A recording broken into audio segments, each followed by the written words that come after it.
17 gündən artıqdır ki, müharibə davam edir və düşünürəm ki, məhz Amerika Birləşmiş Ştatları İsrail İranın bu dərəcədə müqavimət göstərəcəyini gözləmirdi. Hörmüz boğazını bağlaması, ərəb ölkələrinə, Körfəz ərəb ölkələrinə qarşı müqaviməti, Amerikanın hərbi bazalarını vurması təbii ki, Amerika Birləşmiş Ştatlarını çətin vəziyyətə salır və demək olar ki, NATO ölkələri də Amerika Birləşmiş Ştatları prezidentinin çağırışına mənfi cavab verirlər. İranda rejimin süqut etməsi üçün Amerika Birləşmiş Ştatları quru əməliyyatına başlamalıdır. Quru əməliyyatlar da Amerika Birləşmiş Ştatlarının demək olar ki, bataqlığa düşməsidir. Çünki Əfqanistan təcrübəsi var, İraq təcrübəsi var.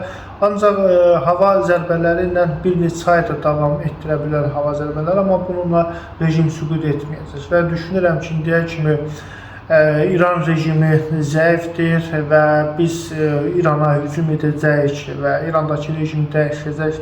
Demək olar ki, tezlikləri bu 17-18 gündə darmadağın oldu. Hazırda rejim müqavimət göstərir. Danışıqlar aparılacaq yaxın vaxtlarda və İranda rejimin çökməsi hələ ki mümkün görünmür. Əgər konfidensial danışıqlar baş tutsa, müəyyən şərtlərlə müharibə sonlana bilər.